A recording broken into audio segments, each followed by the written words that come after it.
Academy पर। मैं हूं अंकित अवस्थी। होपफुली आप सभी लोग बहुत अच्छे हैं। सब बढ़िया।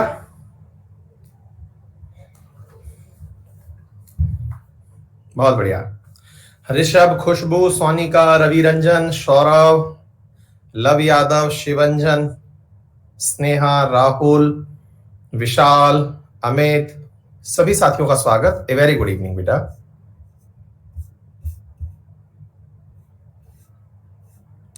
Very good evening. Sudeep, good evening बेटा। Sachin, good evening. आप सभी लोग स्वस्थ हैं? होपफुली सभी लोग परिवारजनों का बेहतरीन ध्यान रख रहे होंगे और एकदम बहुत बढ़िया से रह रहे होंगे, है ना बेटा?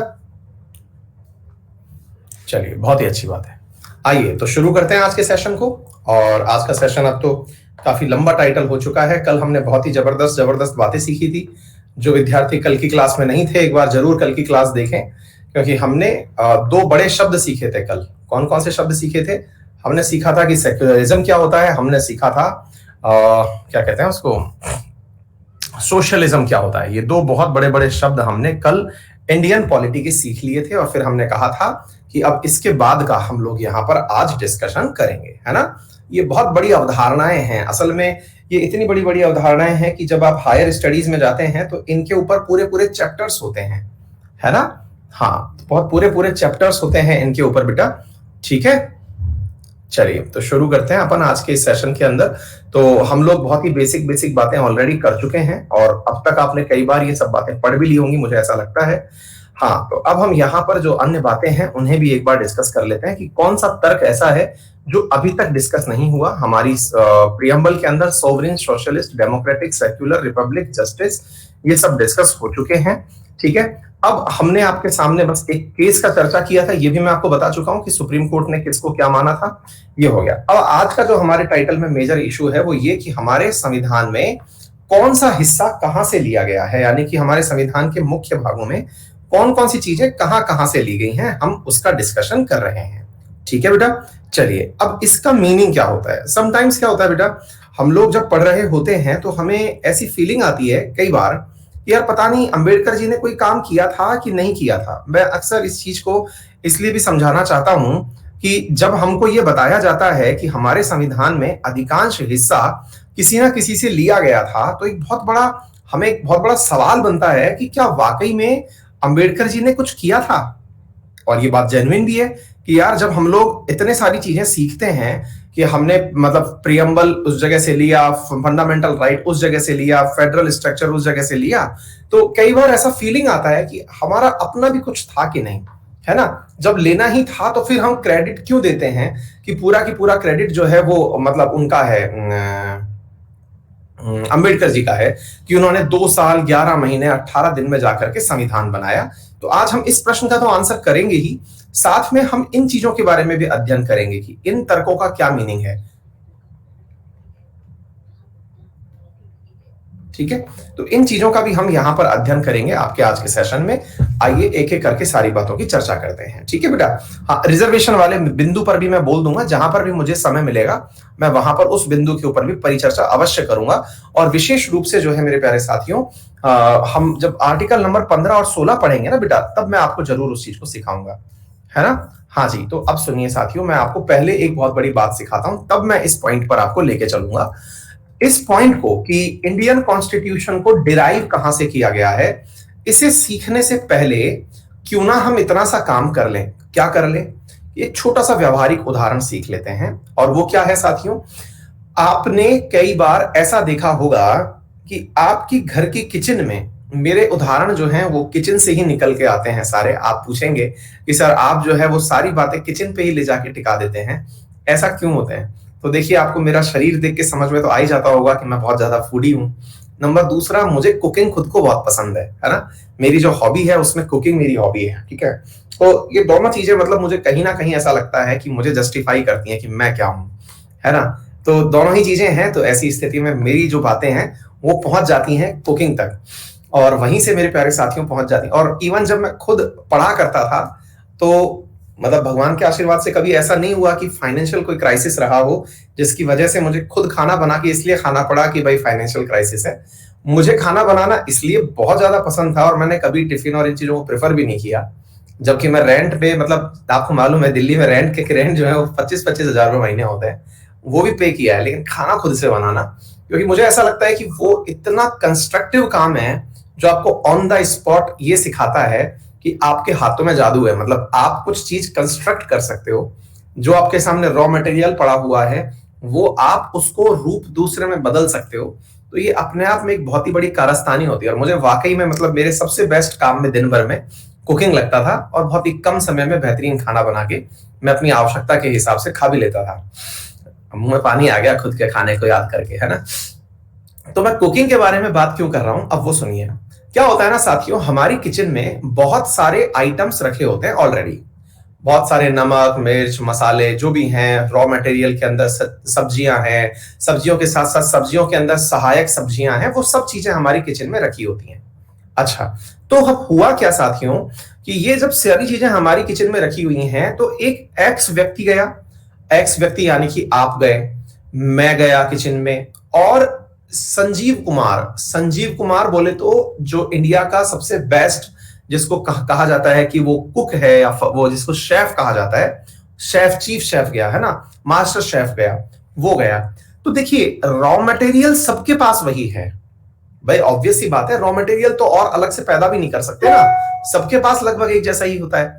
तो रॉ मटेरियल सबके पास एक जैसा है, उसके बावजूद भी एक व्यक्ति साधारण भोजन बना के खा रहा है और एक व्यक्ति उसमें इतना अद्भुत व्यंजन बना दे रहा है उसी भोजन से, उसी सामग्री से, कि वो मतलब वर्ल्ड रिनाउंड हो जा रहा है, मतलब मास्टर शेफ कहला रहा है।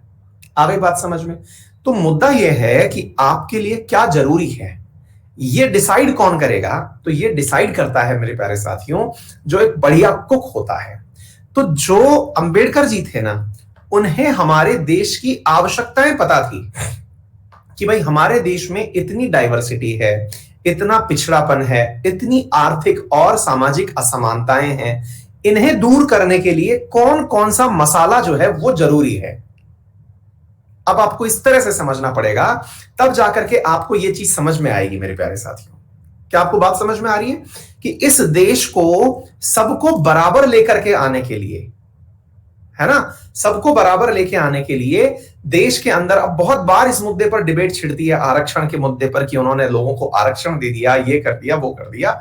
वो भी किसी दिन हम चपेट में ले लेंगे उस बात को भी, लेकिन फिलहाल के लिए ये समझिएगा कि वो पूरी तरह से एक ऐसे भविष्य का निर्माण कर रहे थे जिसमें बहुत सारी असमानताएं थी, लेकिन उस रूल बुक को अगर फॉलो किया जाएगा तो धीरे धीरे वो असमानताएं खत्म हो जाएंगी और देश एक समानता की तरफ बढ़ जाएगा।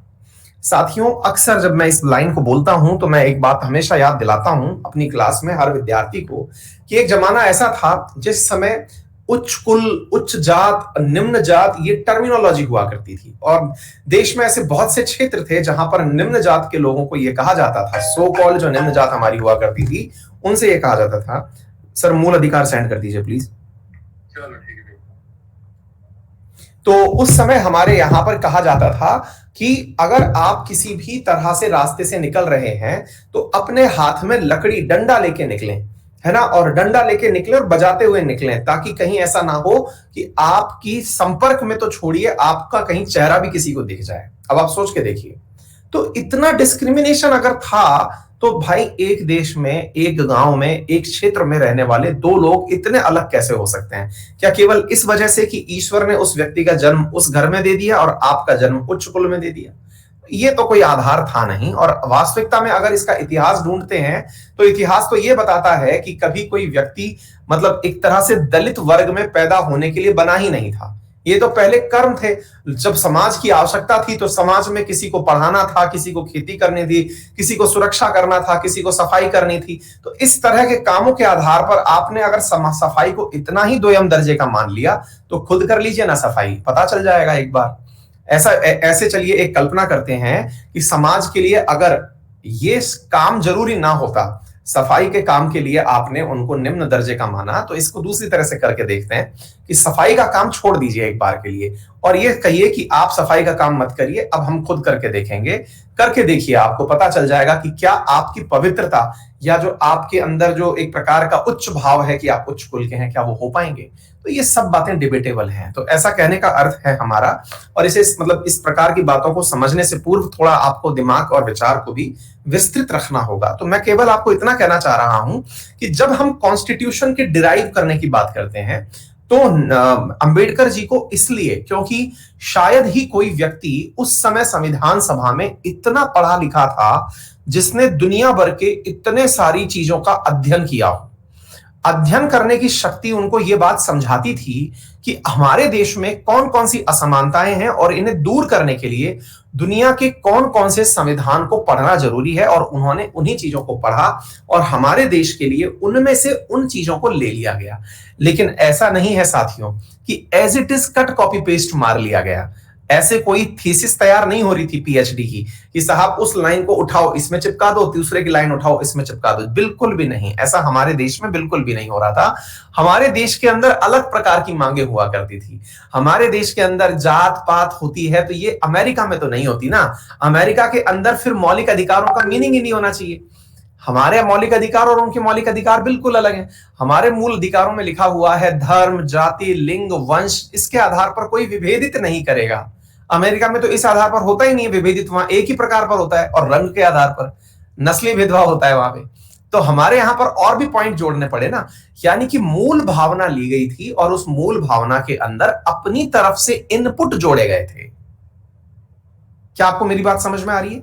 मतलब ऐसा नहीं है कि ये सब बातें जो शब्द लिखी हुई हैं कि no one will discriminated on the basis of, या state shall not discriminate any person on the basis of race, caste, sex, creed etcetera. तो ये सारे पॉइंट जो हैं ये बाद में मेंशन किए गए हैं। क्या आपको मेरी बात समझ में आ रही है? वहां पर ऐसी चीजें हैं ही नहीं। तो हमने विचारधाराएं ली हैं, मतलब ये मत समझना। अब आप पूछेंगे कि अमेरिका की प्रियम्बल, हमने प्रियम्बल लिया है वहां से। अरे यार, प्रियम्बल में उनके यहां ये बातें लिखी हुई नहीं है। क्या आपको मेरी बात समझ में आ रही है? उनके यहां प्रियम्बल में केवल ये लिखा हुआ है कि we the people of United States of America. अब इसके बाद उनकी जरूरतें कुछ और हैं। आपको मेरी बात समझ में आ रही है? मतलब यह है कि उनके यहां पर अवधारणा यह है, कंसेप्ट लिया है। भाई आज एक बात बताओ, मैं आपको इसी प्रकार से क्यों पढ़ा रहा हूं? पहले प्रियम्बल पढ़ा रहा हूं, फिर मूल अधिकार पढ़ाऊंगा, फिर डीपीएसपी पढ़ाऊंगा, फिर मौलिक कर्तव्य पढ़ाऊंगा, कहीं बीच में सिटीजनशिप पढ़ा दूंगा, फिर स्टेट पढ़ाऊंगा, फिर राज्य पढ़ाऊंगा। ऐसे क्यों? क्योंकि मैंने इस कंसेप्ट को कॉपी किया है लक्ष्मीकांत से, एम लक्ष्मीकांत से, कि वहां पर इस प्रकार से चीजें पढ़ाई गई हैं। आगे बात समझ में? तो यहां पर यह बात समझना जरूरी है। क्या होता है कि हमारे पास ज्ञान कम होता है तो हम लोग एज इट इज बोलते हैं, अरे क्या ही किया था यार, वहां अमेरिका से ये उठा लिया, वहां से ये उठा लिया। अरे इस बात को बोलने से पहले एक बार चेक तो करिए, पहले चेक करिए। कंटेंट खुद का था, हमारी आवश्यकताएं थी, हमने ये सोचा कि हाँ ये एक तरीका होना चाहिए, हमने किया। आगे बात समझ में? हमने स्ट्रक्चर ली। इलेक्टोरल कॉलेज, उनके यहां इलेक्टोरल कॉलेज की व्यवस्था बिल्कुल अलग है। मैंने सिखाया, राष्ट्रपति को तो वहां डायरेक्ट वोट पड़ता ही नहीं है, कभी भी नहीं पड़ता है। वहां पर इलेक्टोरल कॉलेज का मतलब क्या है? राष्ट्रपति का निर्वाचन जब होता है तो निर्वाचन के अंदर हमारे यहां लोकसभा और राज्यसभा प्लस विधानसभाओं के निर्वाचित सदस्य, ये लोग वोटिंग देते हैं। कहां पर? हमारे राष्ट्रपति के चुनाव में। अमेरिका के अंदर राष्ट्रपति का चुनाव इनडायरेक्ट प्रकार का होता है, और उस इनडायरेक्ट प्रकार में ना तो मतलब लोअर हाउस ना अपर हाउस कोई भी वोट नहीं देता है। वहां प्राइमरीज होती हैं जो वोट देती हैं। क्या आप मेरी बात समझ पा रहे हैं? दोबारा से समझिए, आप इस तरह से समझिए। अभी आप लोगों ने रिसेंटली अमेरिका का इलेक्शन देखा, क्या वहां पर आपने यह सुना क्या कि कांग्रेस के मतदान से, कांग्रेस बोले तो अमेरिकी संसद के अंदर लोअर हाउस और सीनेट के मतदान से राष्ट्रपति का निर्वाचन किया गया? नहीं। तो क्या था वहां पर? इतने दिन वोटिंग जो चली थी, उस वोटिंग के अंदर यूएस के अंदर प्राइमरीज बनाई जाती हैं, हर स्टेट की प्राइमरीज होती हैं, उनके अंदर वोट होता है। मतलब बिल्कुल एक प्रकार से पार्षद समझ लीजिए। वहां हर स्टेट के अंदर पार्षद का सा इलेक्शन होता है। वो पार्षद मिल मिल करके फिर अपने यहां से कि भाई इस स्टेट से इतने पार्षद जीत के आ गए, हर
सीटें हैं वो फिक्स कर दी गई हैं कि इस स्टेट से इतने वोट, इस स्टेट से इतने वोट, उस आधार पर डेमोक्रेटिक पार्टी को इतने वोट और रिपब्लिकन पार्टी को इतने वोट मिले। डेमोक्रेटिक पार्टी ने जो अपना उम्मीदवार बना रखा है वो प्राइमरीज उस उम्मीदवार को एज ए प्रेसिडेंट एक्सेप्ट कर लेती हैं, यानी कि डायरेक्ट तो वो बंदा कभी भी वोट प्राप्त करने गया ही नहीं। वहां पर जितने लोग पार्टिसिपेट कर रहे हैं हमारे यहां बिल्कुल अलग है। हमने कंसेप्ट लिया उनसे, क्या कंसेप्ट लिया कि यार अमेरिका में भी राष्ट्रपति इनडायरेक्टली चुना जा रहा है और हमारे यहां भी चलिए हम इनडायरेक्टली चुन लेते हैं, that is electoral college. Electoral college बोले तो निर्वाचक मंडल। राष्ट्रपति को चुनने के लिए जो व्यक्ति आवश्यक है वो व्यक्ति डायरेक्ट भारत का मतदाता ना हो, बल्कि एक कदम ऊपर चढ़ के मतदाता ने जिन्हें चुना वो लोग राष्ट्रपति को चुने। आ गई बात समझ में? देखिए, दो प्रकार का निर्वाचन होता है, व्यावहारिक रूप से समझिए। एक होता है प्रत्यक्ष, एक होता है अप्रत्यक्ष। आपने अपना सांसद खुद चुना, आपने अपना विधायक खुद चुना। विधायक बैठता है विधानसभा में, सांसद बैठता है संसद में। इन दोनों को आपने डायरेक्ट वोट दिया। एक जना गया आपके स्टेट कैपिटल में, एक गया कंट्री की कैपिटल में। दोनों जगह जाकर के लोग बैठ गए। इन लोगों ने अपना नेता चुना, एक मुख्यमंत्री कहलाया और एक प्रधानमंत्री कहलाया। इस पूरी प्रक्रिया में हम डायरेक्ट इन्वॉल्व थे। दिस इज प्रत्यक्ष निर्वाचन। आ गई बात समझ में? वेयर एज अप्रत्यक्ष में क्या होता है? अप्रत्यक्ष के अंदर हमने अपने राष्ट्रपति को चुना तो खुद ने ही है, लेकिन हमने डायरेक्ट वोट नहीं दिया। तो फिर हमने क्या किया? हमने सांसद चुना था। हमारे सांसद ने और हमारे विधायक ने उन्हें अपने वोट से चुना है। तो हमने जिस पार्टी को वोट दिए थे उस पार्टी ने मेजॉरिटी बेसिस पे उन्हें विनर घोषित कर दिया। That's all. बोलिए, तो आगे बात समझ में? हमारे यहां का जो राज्यसभा सदस्य होता है वो भी इसी प्रकार से चुना जाता है। तो ये बात आपको समझ में आ जानी चाहिए। जुडिशियल रिव्यू की बात कर लीजिए, न्यायिक समीक्षा। हमने ये कंसेप्ट लिया वहां से। वहां की जुडिशियल रिव्यू और हमारे यहां की जुडिशियल रिव्यू में तो बहुत बड़ा अंतर है। वहां पे तो केवल 7 ही जज होते हैं, है ना? हमारे यहां ऐसा सिस्टम ही नहीं है। तो फिर क्या है? हमारे यहां जुडिशियल रिव्यू का मतलब यह है कि ऐसा कोई भी लॉ, एनी लॉ प्रपोजल या फिर कोई भी आपका आने वाला अध्यादेश या कोई भी एक्ट या फिर कोई भी बिल, कोई भी प्रस्ताव, रेजोल्यूशन जो कि कर्टेल करता हो, जो कि इस प्रकार का कार्य करता हो कि वो मूल अधिकारों को कम कर देगा, वो सभी न्यायपालिका के द्वारा नल एंड वॉइड किए जा सकते हैं। ठीक है? न्यायपालिका उन्हें खत्म कर सकती है। ठीक है? हिमांशु पूछ रहे हैं आपके हिसाब से कॉलेजियम सिस्टम ठीक है क्या? बेटा, ना तो मैं इतिहासकार हूं ना ही मैं संविधान वेदता हूं, लेकिन छोटी सी समझ है, उसके हिसाब से मुझे यह समझ में आता है कि कॉलेजियम सिस्टम इंडिया के लिए बेस्ट है। क्योंकि जिस आदमी को हम चुन रहे हैं वो आदमी हमारे लिए किसी भी प्रकार का काम का नहीं है, वो रबड़ स्टैंप है मात्र, है ना? उसको कोई काम तो है नहीं, तो जबरदस्ती पैसा क्यों खर्च करना, है ना? हाँ, वो लोग बहुत ही पढ़े लिखे थे जिन्होंने ये काम किया और मुझे उनकी काबिलियत पर और उनके द्वारा किए गए काम पर पूर्ण विश्वास है बेटा, है ना? आरजू मिश्रा पूछ रही हैं क्लास लाइव नहीं है क्या? हाँ, ये तरीका अच्छा लगा आरजू मुझे आपका पूछने का, ताकि सर देख करके इस पे कमेंट तो करेंगे कम से कम, है ना?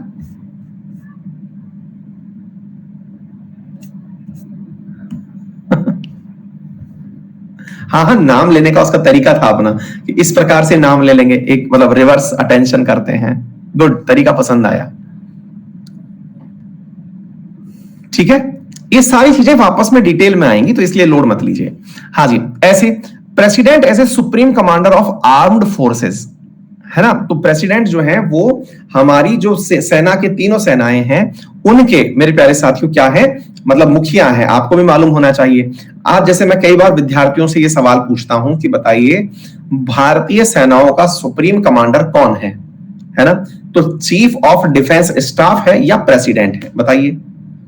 इंडिया ने एक नया पद क्रिएट किया है, अब आप बताइए।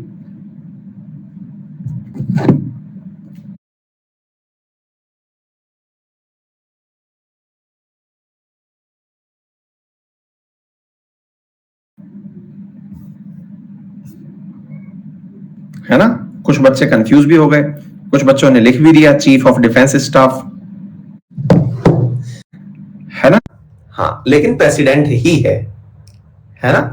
चीफ ऑफ डिफेंस स्टाफ तो हमने एक ऐसा बंदा बना दिया, जैसे 3-4 आपके दोस्त हों एक साथ, क्लास का रूप ले लो जी। क्लास में जैसे बहुत सारे बच्चे होते हैं, तो क्लास में टीचर को सबसे बात नहीं करनी होती। जैसे मान लीजिए कि क्लास की रिपोर्ट किससे लेनी है, तो बोले एक काम करो, क्लास का मॉनिटर बना दो, किसी को हेड बॉय बना दो, हेड गर्ल बना दो, उससे बात कर लेंगे। तो सीडीएस केवल इतना ही है, उसके पास कुछ भी अलग से चीज नहीं है, वो बिल्कुल वैसा ही है। 4 स्टार इनके लगे हुए हैं, 4 स्टार इनके लगे हुए हैं, वो केवल क्लास रिप्रेजेंटेटिव है। ठीक है ना। सौरभ पूछ रहे हैं, सर आपके पीछे मथानी जैसी लटकी रहती है, ये क्या है? बेटा ये डेटा केबल है, इंटरनेट का केबल है। अब ये यूजलेस है क्योंकि इसका यूज कर नहीं सकता, एप्पल में डालने की जगह ही नहीं होती, एप्पल केवल वाईफाई पे चलता है। तो ये यूजलेस टांग रखी, तो घड़ी बना करके इसको डाल दिया कि बेटा टके रहो। हाँ, मथानी सी, जैसे दूध निकालने की रस्सी होती है ना, वो। ठीक है। मेरे हेड पर क्या बैठा है? मेरे हेड पर कुछ नहीं है भाई, सही है एकदम। इतना गौर से देख रहे हैं भाई। चलिए आगे बढ़े। Equal protection under law. अब ये बहुत ही बेसिक सी बात है। इक्वल प्रोटेक्शन अंडर लॉ का मतलब है कि कानून जो है वो सबके लिए बराबर हो गया। मतलब कि आपको ऐसा नहीं है कि आप देश के प्रधानमंत्री हैं तो आपके लिए मूल अधिकारों में कमी हो जाएगी या बढ़ाई हो जाएगी। आप गरीब हैं तो फिर आपके लिए सजा के अंदर ज्यादा चीजें हो जाएंगी, ऐसा नहीं है। ठीक है ना। चलिए आगे बढ़ते हैं साथियों। British constitution. ये देखिए, इंडिया के साथ में एक बहुत बड़ी चीज क्या रही, हम पर जिनने शासन किया हम उनको आज भी उतना मानते हैं। ठीक है ना। हम उनको आज भी उतना मानते हैं से मतलब क्या है, हम लोग ब्रिटिश लीगेसी को आज भी फॉलो कर रहे हैं। इसके पीछे हमारी कुछ मजबूरियां थी। जैसे हम आज भी संसद का प्रारूप वैसा ही मानते हैं जैसे अंग्रेजों के समय हुआ करता था।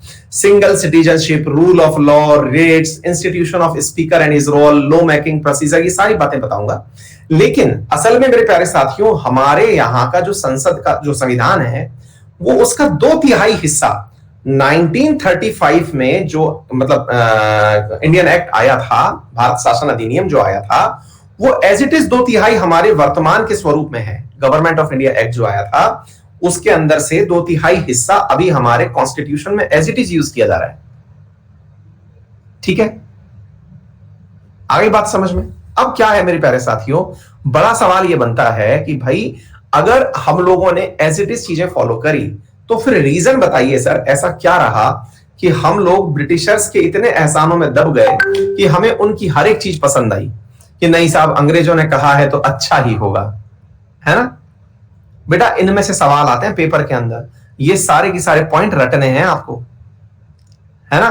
तो अब मैं आपको बताता हूं, बहुत बार ऐसा होता है, आप भी बहुत जल्दी बहुत बड़े परिवर्तन नहीं कर पाते। बहुत जल्दी बहुत बड़े परिवर्तन नहीं कर पाते से मतलब है कि इनकेस अगर मैं आपसे कह दूं कि भाई आज की व्यवस्था ऐसी है कि भारत के अंदर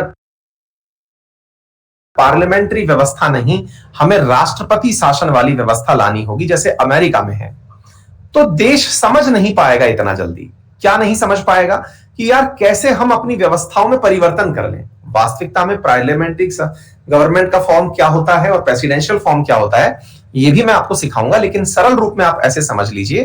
पार्लियामेंट्री फॉर्म ऑफ गवर्नमेंट में देश का मुखिया प्रधानमंत्री होता है और प्रेसिडेंशियल फॉर्म ऑफ गवर्नमेंट में राष्ट्रपति होता है। Point number 1, parliamentary form of government के अंदर भारत का जो क्या कहते हैं उसको, सरकार जो होती है, भारत की सरकार या किसी भी देश की सरकार, वो संसद के प्रति उत्तरदायी होती है। संसद जब चाहे उसे हटा सकती है। वेयर एज अगर हम बात करते हैं इन मतलब इसके केस में क्या कहते हैं आपके प्रेसिडेंशियल फॉर्म ऑफ गवर्नमेंट में अगर हम बात करते हैं, तो वो सरकार संसद के प्रति उत्तरदायी नहीं होती है। सबसे बड़ा अंतर यही है मेरे प्यारे साथियों। ठीक है ना। तो ये बेटा एक मिनट होल्ड करना, पता नहीं क्यों पका पक मेरा मैसेज बॉक्स बजा जा रहा है। होल्ड करना एक मिनट।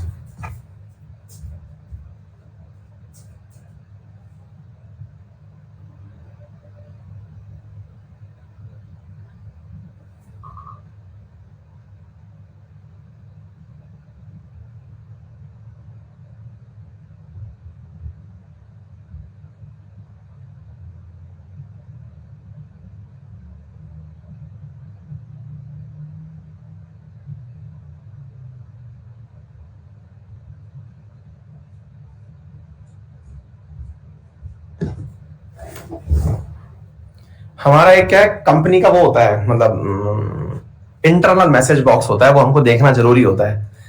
मतलब हम लोग आपस में जिस जगह पर कंपनी वाले चैट करते हैं, तो वो धड़ाधड़ जो पकापक बोले जा रहा है, ठीक है। तो मैंने कहा क्या हो गया भाई? हाँ जी, हाँ आईपीएल कैंसिल हो गया, हमारा पैसा अटक गया उसमें, है ना। चलो आ जाओ। तो ब्रिटिश कॉन्स्टिट्यूशन के बारे में मैं बता रहा था, तो मैं कुछ अंतर बता रहा था। क्या अंतर? जैसे कि मैंने आपसे कहा कि भारत की संसद जो है वो अब मतलब भारत की जो सरकार है वो संसद के प्रति उत्तरदायी है। अगर संसद ये कह दे कि हमें आप में विश्वास नहीं है, तो अविश्वास प्रस्ताव पारित करेगी और उस सरकार को गिरा देगी। Whereas presidential form of government में जो व्यक्ति एक बार राष्ट्रपति बन गया वो अपने निर्धारित कार्यकाल तक अपना कार्य पूरा करेगा। यानी एक बार में बन गया तो 4 साल या 5 साल, जिसका जितना भी कार्यकाल है वो पूरा करेगा।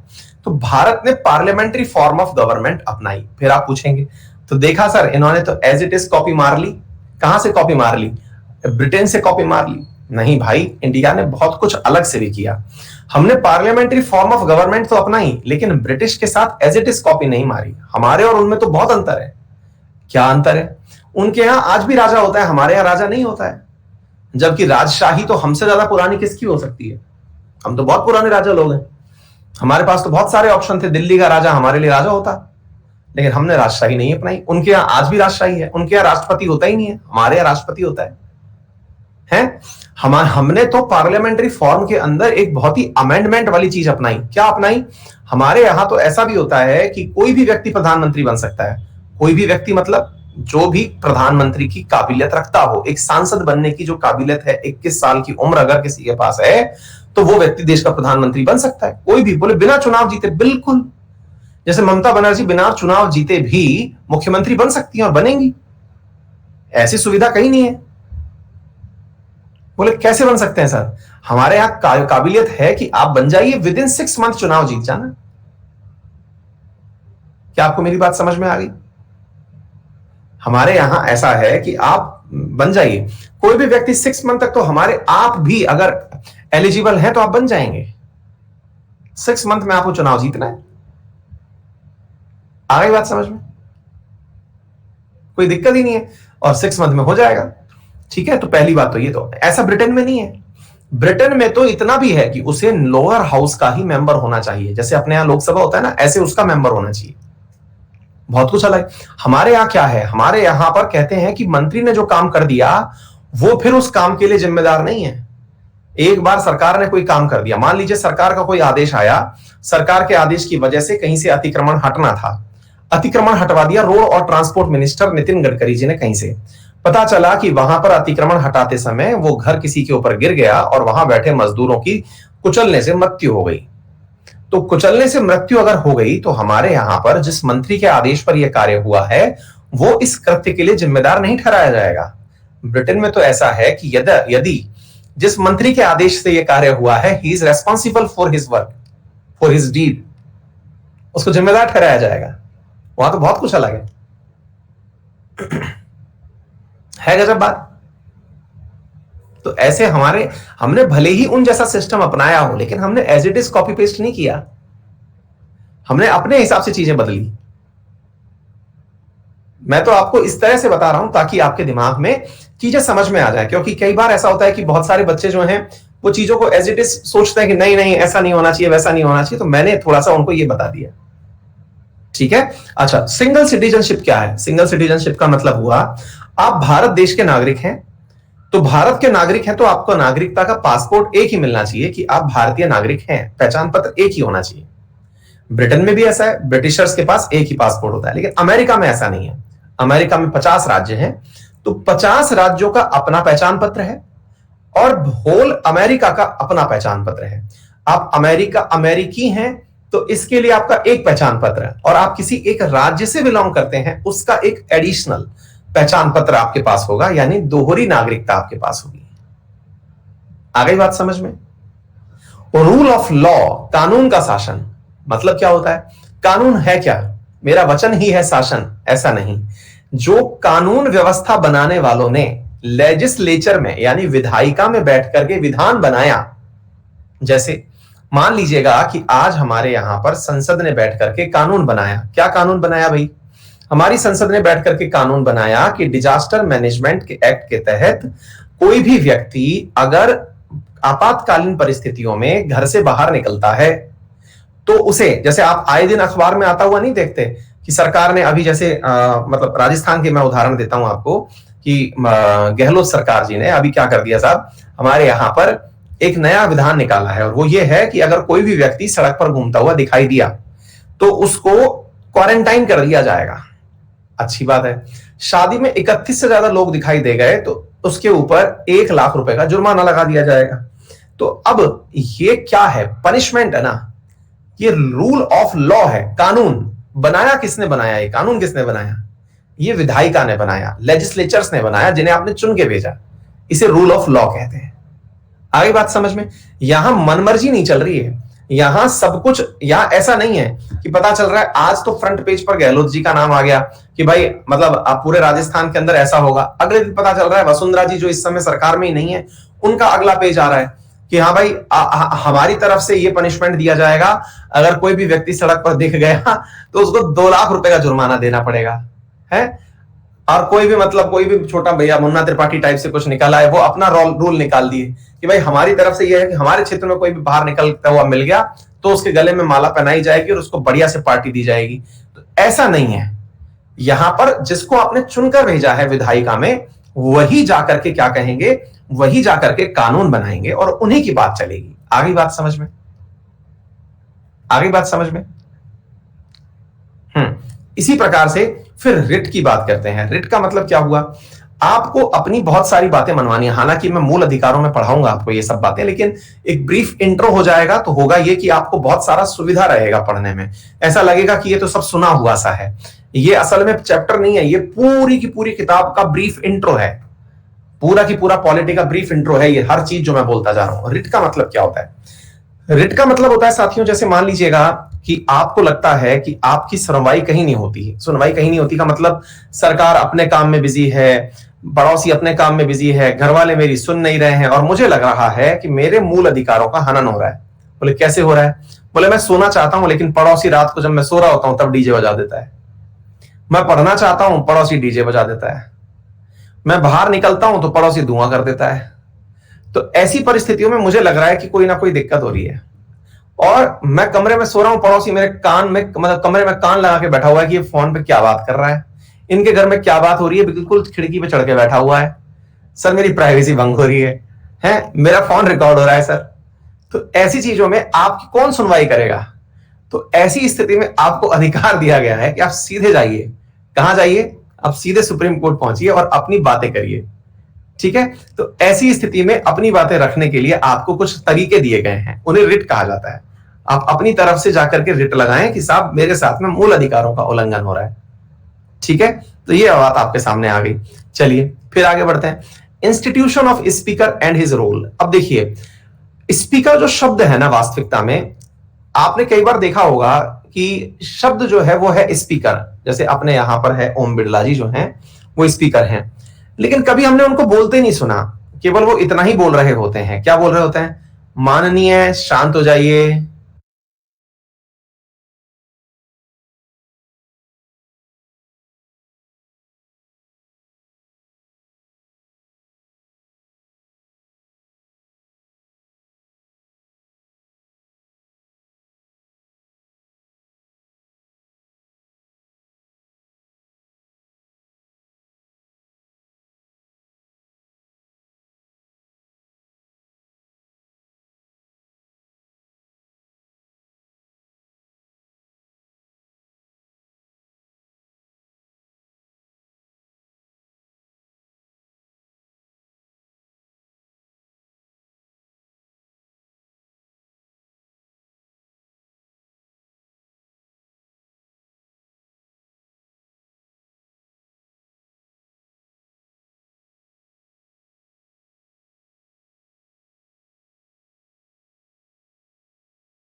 कीप साइलेंस, माननीय, शांत हो जाइए, है ना। फिर उनका नाम स्पीकर क्यों है? बोले सर इतना तो बोल रहे हैं, उनसे ज्यादा तो मंत्री लोग बोल रहे हैं, उनसे ज्यादा तो जो लोग जिनको बोलने का समय दिया जा रहा है वो बोल रहे हैं। उनका काम तो चुप कराने का हो गया, तो स्पीकर कहां हो गया? वो तो साइलेंसर हो गए। उनको स्पीकर नहीं साइलेंसर बोलना चाहिए। तो फिर तो अब इस बात को समझने का प्रयास करिए। स्पीकर की जो परिभाषा है हम लोगों ने कहां से ली? हमने ब्रिटेन से ली। उसमें क्या होता था कि ब्रिटेन के अंदर जो वेस्टमिंस्टर नामक जगह है जहां पर संसद बनी हुई है, वहां पर राजा खुद तो आता नहीं था। राजा अपनी बातें एक व्यक्ति के माध्यम से संसद के दोनों सत्रों में भिजवाता था। तो राजा जिस व्यक्ति के माध्यम से अपने मैसेज भिजवाता था वो व्यक्ति स्पीकर कहलाता था। क्या आपको मेरी बात समझ में आ रही है? ये अंग्रेजों के जमाने की बात है। आगे बात समझ में? यानी कि एक प्रकार से समझिए कि ये राजा का दूत होता था जो राजा को सारी बातें बताता था कि राजा जी ऐसा हुआ संसद में। आज भी वहां पे ऐसा होता है। तो स्पीकर असल में एक वो व्यक्ति है जो देश के सर्वोच्च पद को संसद के बारे में जानकारी देता है। एग्जैक्टली हमारे यहां भी यही है। हमारे यहां पर जो स्पीकर है वो प्रेसिडेंट के द्वारा कही जाने वाली बातों को पहुंचाता है संसद तक। आगे बात समझ में? तो हमारे यहां प्रेसिडेंट की बातें स्पीकर लेके आता है। नहीं बेटा, क्लास टीचर हर बात नहीं पहुंचाता ना। ये एक प्रकार से ये है कि वो राष्ट्रपति तो हर बार आ नहीं सकता। ये बीच की बातें पहुंचाने का, आप इसको चित्रगुप्त कहिए, इसे संजय कहिए, राष्ट्रपति को धृतराष्ट्र कहिए, मॉनिटर कहिए, क्लास टीचर कहिए, आपको जो समझना है, लेकिन जो वास्तविकता में जहां से पद आया वो ये है। आगे बात समझ में? Law making procedure. Law making procedure का मतलब क्या होता है? लॉ मेकिंग जैसे हमारे देश में होती है क्या? जैसे हमने कहा कि भाई कहीं ना कहीं पहले प्रस्ताव आएगा, प्रस्ताव सत्र के अंदर पास होगा, पास होने के बाद राष्ट्रपति के पास जाएगा, राष्ट्रपति उस पर अपनी अनुशंसा देगा, तब जाकर के कोई भी प्रस्ताव, बिल जो है, प्रस्ताव से बना बिल, बिल से बना कानून, और कानून बन के वो देश में लागू हो जाएगा। ये प्रक्रिया हमने अंग्रेजों से ली है। मतलब इसके अंदर क्या होता है? देखिए, आपको मालूम है संसद 3 चीजों से मिलकर बनी होती है, राष्ट्रपति, लोकसभा और राज्यसभा। आप किसी भी सदन में, चाहे लोकसभा में या राज्यसभा में, कहीं पर भी कोई प्रस्ताव ला सकते हैं। प्रस्ताव लाने के बाद में उस प्रस्ताव की सुनवाई जो है, यानी वो जो प्रस्ताव आप लेके आए हैं उस प्रस्ताव को राष्ट्रपति के मतलब वोटिंग के पश्चात वो प्रस्ताव बिल के रूप में आता है, उस पर वोटिंग होती है। वोटिंग के बाद जब वो पास हो जाता है तब वो राष्ट्रपति के पास भेजा जाता है, राष्ट्रपति उसको अपनी अनुशंसा दे देता है, तब जाकर के आप उसे एक्ट कहते हैं, क्योंकि वो अंत में जाकर के किस में डल जाता है? गजट पेपर के अंदर डल जाता है। ठीक है। Procedure established by law, CrPC, कि किस प्रकार से हम अपने कानूनों का प्रवर्तन करेंगे, that is procedure established by law. ये हमने कहां से लिया? अंग्रेजों से लिया। आप सोच के देखो, मैकाले, भारत का पहला लॉ कमीशन जो आया था, उसकी दी हुई आईपीसी तो आज तक चली आ रही है। हमने सीआरपीसी भी उनकी कॉपी मार ली कि नहीं यार, इंप्लीमेंटेशन करने के लिए जो तरीके हैं वो भी हमको उन्हीं के फॉलो करने हैं। आईपीसी में क्या है कि कोई व्यक्ति ने कोई गुनाह किया तो उसे क्या क्या सजा दी जानी चाहिए, दैट इज आईपीसी। लेकिन गुनहगार को पकड़ने के लिए पुलिस कैसे जाए, कितने दिन तक वो अपने लॉकअप में रखे, कितने दिन उसका टॉर्चर करे, कितने दिन में उसे मजिस्ट्रेट के सामने लेके जाए, ये सारी प्रक्रिया सीआरपीसी में लिखी हुई है। आ गई बात समझ में? प्रोसेस, उम्मीद है ये समझ में आ गई। आयरिश गवर्नमेंट, आयरलैंड की गवर्नमेंट से हमने क्या लिया? Directive principles to the state policy. इसका मीनिंग क्या होता है? इसका मीनिंग होता है कि राज्य को कुछ ऐसे कार्य बताए गए कि अगर आप सरकार में हैं तो आपको क्या करना चाहिए। बहुत बार आपने ऐसा सोचा होगा, और ऐसा होता भी है साथियों, जब हम लोग बिल्कुल भी ये नहीं पढ़ते, क्या कहते हैं इसको, जीके या पॉलिटी नहीं पढ़ रहे होते हैं, तो हमें ऐसी फीलिंग आती है कि यार अब मान लीजिए कांग्रेस गवर्नमेंट तो बहुत बढ़िया स्कीम लेके आ गई, मनरेगा लेके आ गई, अब कहीं ऐसा ना हो कि भाई भाजपा सरकार आ जाएगी तो ये कहीं मनरेगा बंद तो नहीं कर देगी, है ना। बहुत बार हम लोग सोचते हैं इस तरह की बातें। फिर भाई आयुष्मान भारत स्कीम मोदी गवर्नमेंट अच्छी ले आई है, कहीं ऐसा तो नहीं होगा कांग्रेस गवर्नमेंट आ जाएगी तो बंद कर देगी, है ना। ऐसा नहीं होता है। क्या नहीं होता है? तो मेरे प्यारे साथियों, क्या नहीं होता है? क्या लिख रहे हो आप?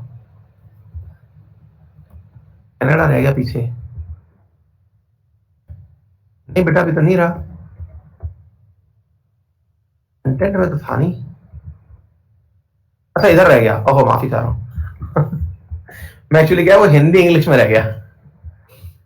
इधर की तरफ देखा, मुझे इस तरफ दूसरी तरफ देख ही नहीं पाया, सॉरी माफी चाह रहा हूं। हाँ, quasi federal form of government. Quasi federal का मतलब क्या होता है साहब? फेडरल का मतलब पहले क्या होता है? फेडरल का मतलब होता है, सरल रूप से समझिए, हालांकि इसकी व्याख्या बहुत जटिल है लेकिन फिर भी आसानी से समझिए। यदि कोई कहे कि पूरे देश में एक ही व्यक्ति का शासन चलेगा, या फिर मैं इसको सरल रूप से समझाऊं, जब हमारे देश में राज्यों की भी इज्जत हो, राज्य बोले तो स्टेट्स जो कि हमारे यहां पर जैसे राजस्थान, हरियाणा, पंजाब, इनकी भी इज्जत हो, इनको भी लगे कि इनके द्वारा किया गया कोई कार्य मान्य है, इनके द्वारा भी की गई कोई योजना चलती है, ये भी ऐसा कोई कदम उठा सकते हैं जिसकी वजह से केंद्र इनके कार्य में इंटरफेयर ना कर सके, वो सभी कार्य जो ये प्रूव करते हैं कि देश में राज्य अपना अपना किरदार निभाते हैं, वो सभी कार्य फेडरल कैरेक्टर के कहलाते हैं।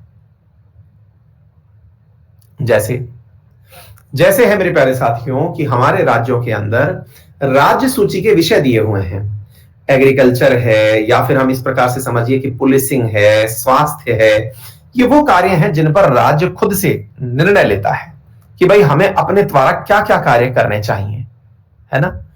तो उन कार्यों में पुलिसिंग के अंदर, जैसे अभी आपने देखा कि पश्चिम बंगाल के केस में केंद्र ने अपनी तरफ से कहा कि इन अधिकारियों को आप केंद्र में भेज दीजिए, पश्चिम बंगाल ने मना कर दिया कि सर अभी नहीं भेज सकते। तो नहीं भेज सकते, तो ये जो कार्य है, ये कार्य ये समझाता है कि राज्य की वैल्यू है केंद्र के सामने। तो जब राज्य की वैल्यू है केंद्र के सामने, दैट इज फेडरल सिस्टम। तो ऐसे कौन कौन से कैरेक्टर हैं जो ये बताते हैं कि भारत में राज्यों की वैल्यू है? तो राज्य सूची के विषय हुए, हाई कोर्ट का होना हुआ, विषयों के अंदर इस प्रकार से बंटवारा जैसे कि लेजिस्लेचर के अंदर मुख्यमंत्रियों का होना, राज्य विधायिका का होना, ये सारी चीजें क्या दिखाती हैं? ये दिखाती हैं फेडरल कैरेक्टर। फिर क्या है? फिर है साथियों यूनियन कैरेक्टर। यूनियन कैरेक्टर का मतलब क्या होता है?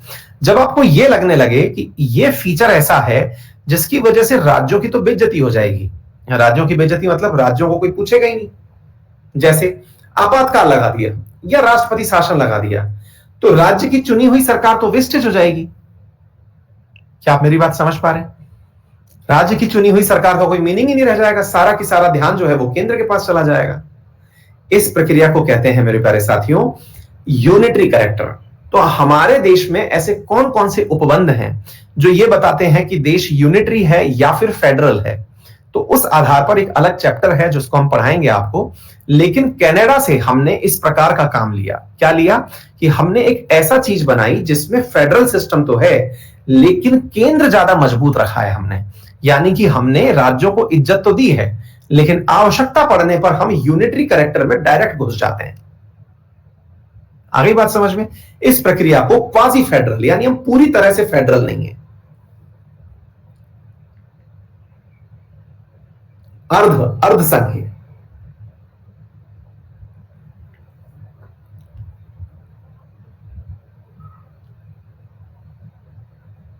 आ गई बात समझ में? Next, distribution of power between central government and state government. ये पावर्स की बात मैंने आपको बता दी है, कनाडा से लिया है। Residual power written by the central government. जो अवशिष्ट शक्तियां हैं, अवशिष्ट बोले तो जो उस समय नहीं थी जब देश बन रहा था, अब पैदा हुई हैं, उन शक्तियों को केंद्र के पास रखा गया है। यानी कि यदि मान लीजिए उस समय जब देश बन रहा था, उस समय इंटरनेट जैसी कोई सुविधा हुआ ही नहीं करती थी, स्पेक्ट्रम का बंटवारा जैसी कोई चर्चा ही उस समय नहीं होती थी। तो भविष्य में स्पेक्ट्रम का बंटवारा होना है तो इसके लिए कानून बनाएगा कौन? बनाएगा केंद्र बनाएगा। ऐसा निर्णय केंद्र के साथ होगा। यह बात हमने कनाडा से ली है। अजय मौर्य पूछ रहे हैं कि सर आपसे कांटेक्ट कैसे करें? बेटा एक तो यहीं पर कर सकते हो, दूसरा तरीका टेलीग्राम पे कर सकते हो। फोन करो।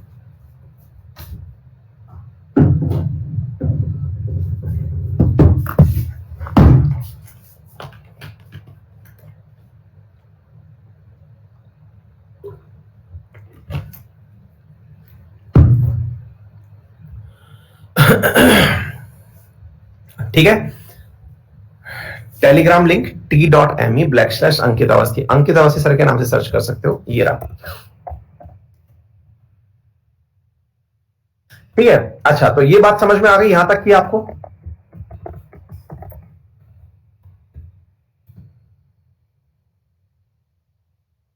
ये तो मैंने ज्यादा बड़ा लिख दिया, गलत लिख दिया।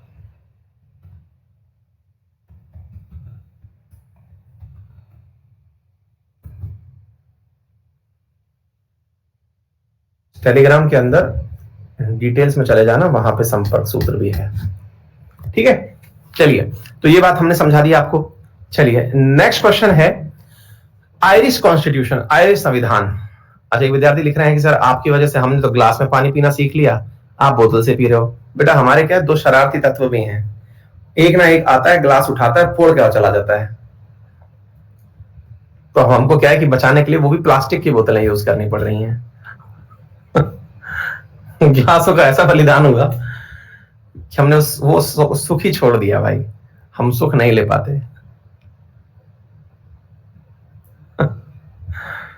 कोई सा भी ग्लास ले लो, बजेगा तो वो भी, स्टील का ले लो, कुछ भी ले लो, ये बोतल कम से कम गिरती पड़ती है तो खड़ी तो रहती है।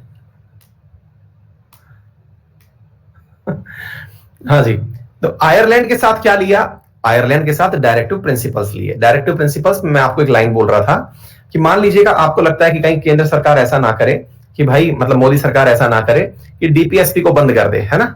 ऐसा नहीं होता है। क्यों नहीं? मतलब डीपीएसपी बोले तो कि भाई मनरेगा को बंद कर दे, ऐसा नहीं होता। क्यों नहीं होता? क्योंकि ऑलरेडी सरकार को पता है कि मनरेगा जो है वो मनरेगा भारत के अंदर सबको इक्वल वेजेस मिले या सबको रोजगार मिले, इसके लिए दिए गए डायरेक्टिव प्रिंसिपल्स में से एक है। तो कैसे बंद किया जा सकता है? तो इसके बारे में हम डिटेल से चर्चा करेंगे जब डीपीएसपी पढ़ाएंगे। ऐसे ही आपको ये तथ्य याद रखना है, nomination member of Rajya Sabha, method of election of president, ये हमने आयरलैंड से लिया। तो हमने कहां से क्या लिया ये आपको यहां से तथ्यात्मक रूप से याद कर लेना है साथियों, ठीक है? और गवर्नमेंट ऑफ इंडिया एक्ट से हमने क्या लिया, ये फैक्ट आपको एज इट इज याद हो जाने चाहिए। कल की क्लास में जब मैं आऊंगा तो शुरुआती 5 मिनट में तो आपसे इन फैक्ट्स के बारे में सवाल जवाब करूंगा, ठीक है ना? और उसके बाद फिर हम लोग फंडामेंटल राइट्स पढ़ना शुरू करेंगे। तो आप इनको रट के आना बढ़िया तरीके से। मैंने बहुत सारी चीजों पर बहुत सारी बातें बोली हैं, कुछ समझ में नहीं आएगा तो उन शब्दों की व्याख्या भी की जाएगी, ठीक है बेटा? चलिए, और कोई दिक्कत हो तो बताएं। इसे रट के आना बेटा, है ना? पूरी तो प्रियम्बल याद होनी चाहिए और प्रियम्बल के साथ साथ आपको ये सारे तत्व याद होने चाहिए। कल से हम मूल अधिकार की यात्रा पर चलेंगे, ठीक है?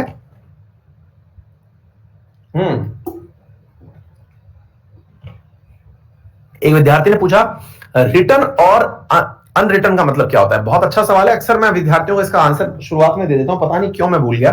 देखो बेटा, जैसे ना मेरे पास में ये पेजेस रखे हुए हैं, पूरे की पूरे पेजेस रखे हुए हैं। अब मान लो कि मैंने इन पेजेस में नोट्स बनाए, जैसे कि मैं आपको पढ़ाने से पहले हर चीज का मतलब पहले पूरा ऑनलाइन नोट्स बनाता हूं, फिर उसका प्रिंट निकालता हूं, फिर उसका अंडरलाइन हेडिंग करके अध्ययन करता हूं उसका प्रॉपर तरीके से, है ना? पहले मतलब मैं कंपाइलेशन करता हूं, फिर मैं इसको इस तरह से प्रिंट निकालता हूं। प्रिंट निकाल करके फिर इन चीजों को जहां जहां जिसको मुझको पढ़ना है उसको या तो मैं लिख लेता हूं या प्रिंट निकाल करके उसका अध्ययन करता हूं, ठीक है? तो अब ये लूज पेपर्स हैं, खाली पन्ने हैं ये, ठीक है?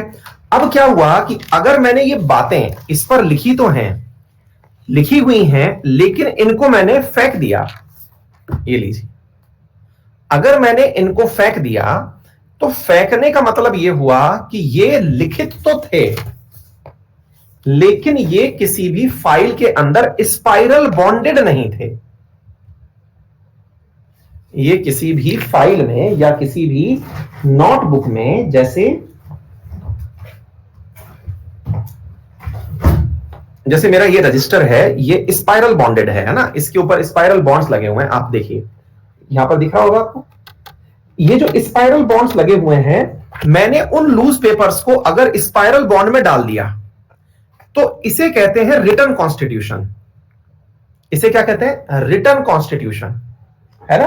और अगर मैंने इन्हें लूज छोड़ दिया, लिखा तो है लेकिन इन्हें मैंने किसी भी चीज में बंद नहीं किया, तो इसे कहते हैं अनरिटर्न। आ गई बात समझ में? रिटर्न और अनरिटर्न का मतलब यह कतई नहीं है कि उन्होंने मुंह जवानी याद कर रखा है। ब्रिटेन वालों ने मुंह जवानी याद कर रखा है इसका मतलब ये नहीं है। आ गई बात समझ में? चलिए, all the very best, thank you.